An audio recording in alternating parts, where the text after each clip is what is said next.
Hello folks, and welcome back to Let's Play Spyro the Dragon. In the last part, how much did I do in the last part? Yeah, I did pretty much all but 2 areas.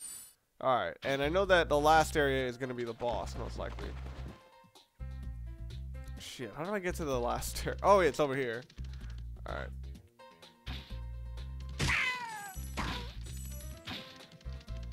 And in this part, I shall go to the Haunted Towers and then Jacques. Or actually, I'm not sure if I'll make it to Jacques in time. I'm not sure if you can tell, but I'm a little bit under the weather in this one. I've also been drinking a ton of water, so I may or may not choose to go to the bathroom multiple times within the next couple of parts. Alright. So this stage, I always remembered this stage because of like a little moment when I was younger that sort of made me just feel like, yes, I actually accomplished something. And it was the sort of well-constructed type of thing where it actually did make me feel like I was rewarded for my own human curiosity. Not a lot of games can pull that off, or at least not for me, I should say.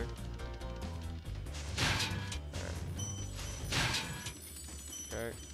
But yeah, this is the thing. You saw these knights. You couldn't kill them. Now you can. Alright, and that one was actually an innocent, and Spyro just killed something that he didn't need to. It was just sleeping. Yes, that's how Spyro do. That's how Spyro is. I'm trying to make some play off of Johnny C. Do, or wait, Johnny Cate. Yeah, with Johnny C. Do. That's how Johnny C. do. That's how Johnny C. do. Oh man, I'm being too deliberately referential as opposed to just kind of referential. Oh man, I'm also being really sloppy, but that's because my eyes are kind of hurting. The reason for that is, as I said earlier, I'm a little bit sick, and this game is quite bright. Probably not the best of ideas to record, but I don't think I'm gonna have another opportunity to do this. Actually, I think I've said this before, my problem isn't that my schedule is absolutely packed or anything. It's that I'm atrocious at managing short stints of time. Ah, fuck. I missed the one thing I actually have to hit. Dang it. Yeah, I was gonna hit that that treasure, but I don't. Yeah, what I was trying to hit was that. I'm sure you saw like the silver case. But I don't think that's actually that's probably not time restricted, and I know later on there's a point where you can supercharge into it. Sure, it might cause a permanent side effect of death, but come on, it'll be open. As soon as I continue, it'll be back. Oh well. Or perhaps it was fireworks. But I don't remember this area having fireworks, and I wouldn't think they would implement them in the same area because it leads to too much open design. Kotoko! Hey Spyro, all dragons know there's magic in a fairy's kiss. See what it can do to your power of flame. Dog, how did you think I got here? I think this, yeah, what the heck? That statement is quite simply dumb, because there is no way I could have gotten there without already using the fires and flames. I'm trying to use the camera more, but it's probably a bad idea. Because I'm sort of a lot better at not using the camera. Not sure why that is. Like, I would figure not being able to see what you're doing is something that should inhibit what you do, but I think it's because I know the level so well already. By pure, you know, overexposure, if you will. Alright, so, yeah. So, you know, strangely enough, a character who's been on my mind a lot is actually Sho Miyamoto.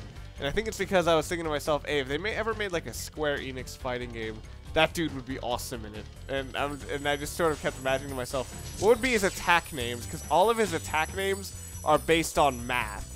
I'm not even joking. In The World Ends With You, Sho's attacks are Inverse Matrix, Sokatoa, shit, which Sokatoa, I'm not gonna talk to you guys about what the meaning of all of this stuff is.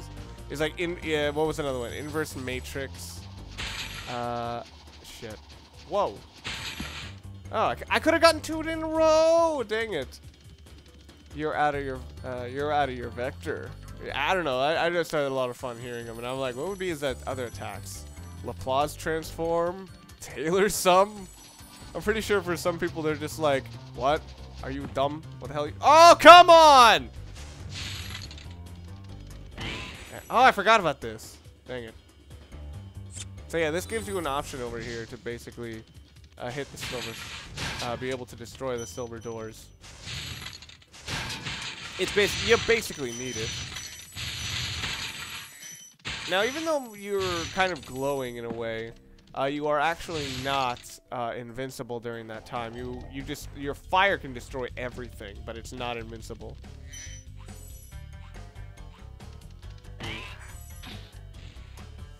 Yeah, now I gotta get more fire.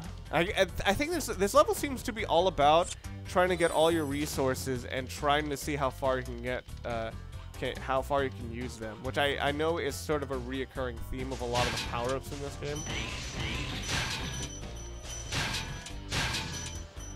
Alright. So this one I've always remembered in particular, and again, it's because of a moment I have of, like, sort of personal, like, accomplishment, if you will. Yeah, and there's just one right there.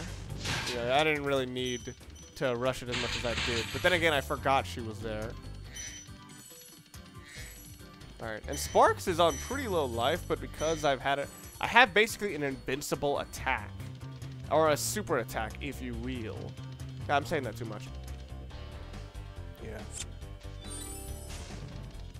But I'll get to this moment of personal accomplishment. You see how this hallway is kind of relatively, it's actually, that one was relatively straight. It was just kind of angled at our entrance. And then I noticed that you can glide down there fairly easily, but there's really not much of a point in doing that. So then this is one of those moments that just makes you think, why is this here? You know, and you could also, yeah, it just makes you think, why is this here? So, and as I said, it's like, well, what's in the way? What is in this general direction? This tunnel. What is in the further direction of this tunnel? More tunnels. And what is further than that? The supercharged. So then I was like, well, if I take this supercharged and I get to that area, what will I find?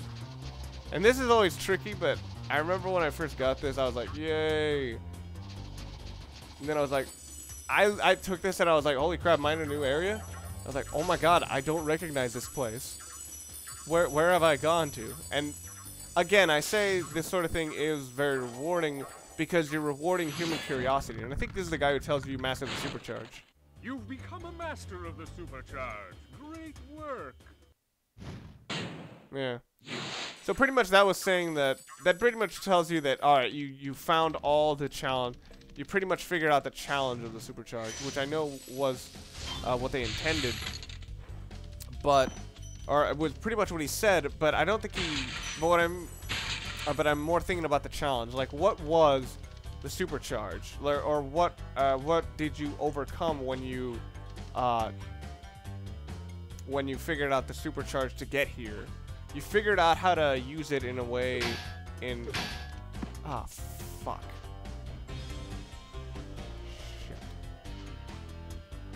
Where's the fairy in this area? Did I miss her? Was she outside? Shit. Well, it's more like you figured out how to utilize your supercharge in every way you could think of. Oh, fuck. Oh, I see. Now this is just mastering a normal charge, which is kind of a funny juxtaposition. Like, this is one of the few areas in the entire game where you are on heavy time restrictions, but it doesn't tell you you're on a time restriction. Once you figure out that the enemies do not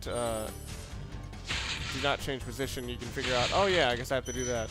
And I'm assuming this is on an infinite counter. As long as I'm here, if I'm not mistaken, I will never lose this fire. At least that's what I remember. Or was it just a double timer? I don't think so. I think it was endless timer.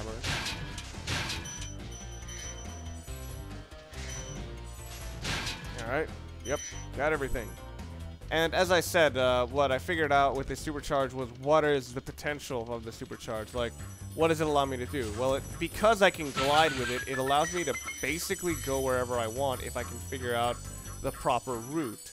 If I can go through everything I need to. I can go to, if I can get just enough of a ramp, I can go anywhere. And it's one of those cool things to, when you figure out everything that you can do with it. And man, this stage was not as hard as I remember it being. Yeah, it was, this one was also rather simple. Lutalo. Hold your horns! Here comes Spyro! Patience, little one. You'll soon have the opportunity to battle the one who matters most. Nasty Nork. So, this is kind of late to be building up Nasty Nork. I would have figured they would have been splicing in little things from all over the game. But it's really a lot in the beginning and a little bit... Actually, no, it's a little bit at the end and a little bit in the beginning. So it's like, yeah, that's... I'm sure I'm going to be intimidated.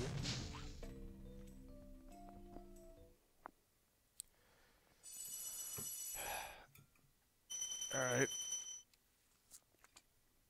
One last to go. It's Jacques. Alright, let's see. Yeah, and getting there is going to be tricky since since I loaded from a save and all the enemies have respawned. Or I'm pretty sure that happens regardless. And I think someone said, like, what happens if you press triangle? They implemented the flutter into Spyro 2, but here what it does, it's actually, it would make things a lot worse, because here's the thing, it just causes you to drop. Yeah, but and thankfully he doesn't cause those guys to grow anymore. Oh shit, where does Jacques? Oh, over there. See, that's what it does. Although the forward slide was that was not my intent. Let's see. Is this where Jacques is? Yes! Yes, this is where Jacques is. I can't remember anything about Jacques. I just always remembered his name because it sounds very odd to me. Or Jacques, however you will. That background is... Oh! Oh my god, I just remembered him. Holy fuck, I remember this area being hard. But then again, I remembered a lot of areas being hard. But then again, the other areas didn't have the fools of dissatisfaction.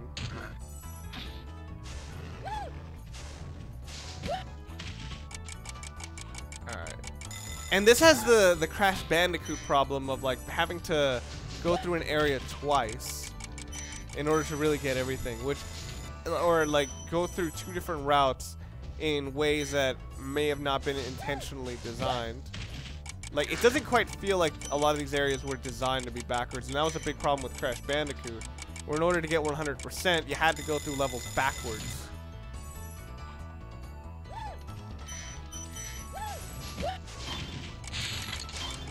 And it wasn't that horrible the entire time. It's just you couldn't see shit. A lot of times you just couldn't see what what you were intended to see. Yeah, you couldn't see what you were intended to see. It's kind of redundant. I actually have no idea what that reacts. All right. Oh shit. No! That is a short timer. Guess it's all about positioning. Yeah, but I remember this stage being hard as balls. And strangely enough, as far as I can remember, this is like the only absolute lava zone. Or at least this is the only one I really associate with lava. Like, other ones, they're just sort of passive things. They're, as far as I remember, like... there are things like, fuck. Actually, no, this is really the only really, the fire stage I really remember. But then again, it took me one glimpse of it and I was like, oh god. Oh, good God almighty. They killed him. For as God is my witness, I'm about to be broken in half. Alright. And this is tricky, but I think again it's the freaking fools of. Damn it! The guy has long reach. Alright. Alright. I'm thinking that's enough for this part. So, next time on Let's Play Spyro the Dragon, I will backtrack through this route, except I'm not actually sure if this is backtracking or if I'm going forward, but we'll find out if I am going the wrong way next time. Shit, I gotta piss.